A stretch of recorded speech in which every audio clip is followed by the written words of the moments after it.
They're like, is he going to move on? How do you like doing Uber? Aside from the people, it's amazing. Really? Just kidding. No. I love it because of the people. I feel like you like talking to the people. I do. I enjoy talking to people immensely. Yeah. But I also want to be careful too, because like I was telling them, I'm not everyone's jam, right? So for some people, yeah, it's all about, I guess, knowing how to read a person and find out if they're open to conversation, that kind of thing, for sure. So, yeah, and the other element is I also acknowledge the fact that there's some people that come along where they're just too good to be true, you know? Everything's like, and this is what I'm always on the lookout for. When I hear about, like, my girlfriends who talk about these guys who are just amazing, my spidey senses go up. I'm like, I would love to know more, you know, because I want to find out if they're the real thing.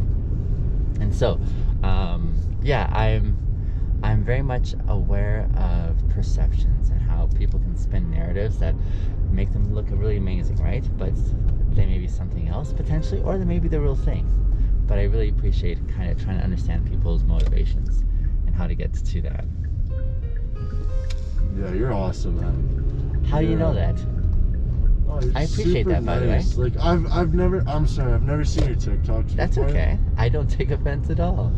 You're just super nice, man. Your attitude's awesome. Like, it's really great, man. Thank you. I hear that. Most Uber drivers, when I'm in the car with them, it's just like sit in the car, right? Don't talk to anything, right? So. Do you think they might be intimidated by someone who seems really accomplished? I don't know if it's that. I don't know if it's just like the awkward situation. Okay. And what is the awkward situation? I feel like it's just like, you know, you sit in the car, right? You don't know the person. Yeah. So you just kind of want to sit there and like make the drive go by as fast as you can. Like social awkward. Yeah. Like how to be able to express. Because like interest. the small talk just runs out at some point, right? Yes, I understand what you mean. So like there's not much you can talk about after that, but okay, let me put you on the spot in a certain way then. Yeah. If you had no inhibitions about getting to know a stranger, what would be the thing you're like going right to and saying, if you had no inhibitions, I would want to know this about this person? What would that be? No ambitions, and I want to know this one thing about someone. Yeah, that like I feel like wanting to know about their goals in life and what they've accomplished. Yeah, that'd be pretty interesting. No kidding. That's a whole story right there, isn't it? Right there, right? Like, absolutely. And especially like what they've accomplished and what they've come to. Yeah. Because like obviously like you don't know what they've done, right? Yeah.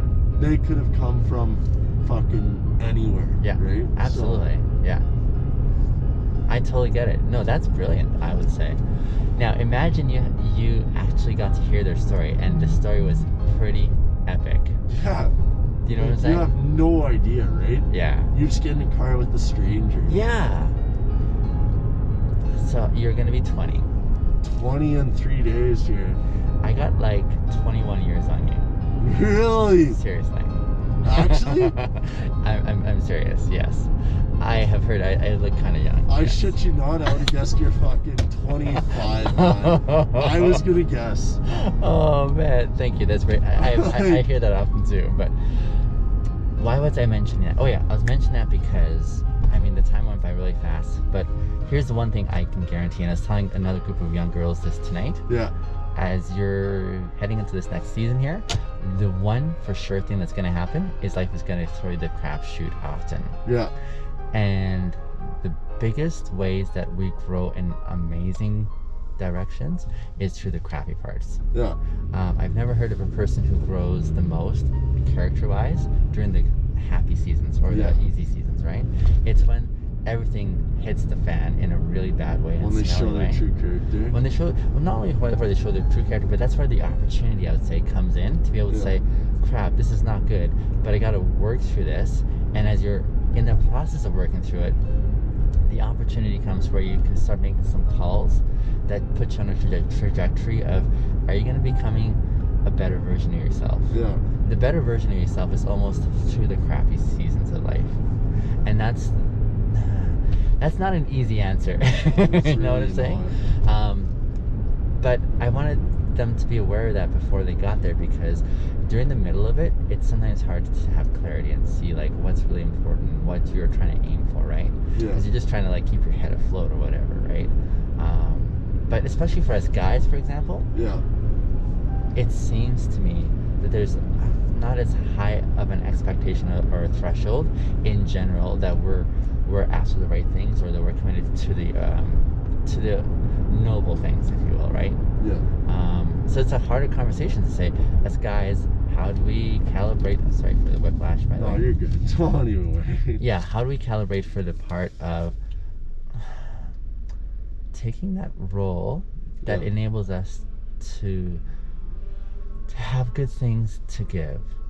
Like, how do we invest in such a way whereby the decisions we're making are along the line of integrity? Like, or the conversations we're talking about are not the kind that are saying, how can we take and use and just leave lacking, as opposed to how can we also leave value too. So You're very wise, my friend. You are very wise. can I thank you, let me acknowledge that. The wisdom that you're referencing, Yeah. it came through a lot of, like, it was a very expensive wisdom, Yeah. if that makes sense. Meaning, I made so many really harsh and unfortunate mistakes along the way. All of us do, though. Yes. That's the thing, like, Yeah. And so at the end of all that is kind of like maybe what you're seeing now and saying, man, it's like these are helpful insights. Yeah. Insights that I think I am very generous in sharing, because I'd rather others not go through the same pathway. Even though you'll have your own, And yet, I would probably say you still have insights as well, too. For example, let me put you on the spot again. Yeah. What would you say is your biggest takeaway in life? Your biggest lesson where you're like, this is so critical for me. I'm never letting go of this from here. This is this is shapes who I am today and the kind of values that I hold close. Okay, so I know it sounds like a cliche, Okay, I'm listening. but you've heard never give up, obviously. Yeah. But like, just with my family and stuff, like I've gone through a ton of family shit, and there's just been so much going on Mm-hmm. with my family, Yeah. just with everything, right? Yeah. So, I don't know, my parents have always just said, never give up, always be the hardest worker in the room, never let anyone outwork you. Mm-hmm. So that's always resonated with me, Cool. right? Yeah. So, I've always kept that kind of close to me. Yeah. Just always be the hardest working in the room, never give up. It's a cliche, but Yeah. it's just always resonated with me. Cool. So that's what I always keep close to me. Nice. Yeah, so Now, there is such a thing as, yes, I love the idea of being a hard worker, and it sounds like you have that hard work ethic, and you're like, I'm going to commit to it. Have you thought about going too far to become what some would call a workaholic? That loses balance there? I don't. My parents have always said that I set my expectations way too high, Okay. and they always say that I'm my biggest competitor. Oh, okay. Just with all the shit that goes on in my life, right? Yeah. They always say that I'm the biggest, like, what do you say? Biggest, what's the word I'm looking for? Like your old worst enemy? Basically, yeah, right? Okay. On my life. And you push yourself personally. Push myself, yeah. Yeah. That's what my mom always says. Like, she's always saying that no matter what happens, right? Like, she's happy and proud for me, but Yeah. she just wishes I was easier on myself. I see. But Oh, you just touched on a huge thing that so many people struggle with. And here's how I'm hearing it. So many people, especially in our culture, yeah, are really gracious to one another. For example, your friends, your Eileen and Sureya, they are, like, I'm sure they're very kind. Even with you, there's like a bit of ribbing and so on, but there's general, how can we support each other, right? Yeah. that is lacking when it comes to reference themselves. So I have no doubt that most people in our culture look at themselves in the mirror and rip themselves apart because before they see the amazing things about themselves, they're seeing that one small blemish or that one area that Exactly. so there's that element I think that most of us share inconsistency that way. The challenge is how to be able to be kind to everyone around you after first you were kind to yourself.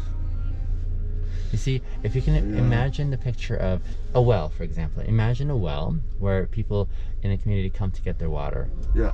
You're that well. You love giving water to everyone. Yeah. But if you're never looking after how to keep your well full for yourself first before you start giving it out, eventually there comes a point where there's no more water to give as much as you want to give it. So how to be able to look after the home base first to make sure that the home base, like you're attending to your own mental health, you're attending to your own physical health, like all those elements that are really important to make you in a healthy place.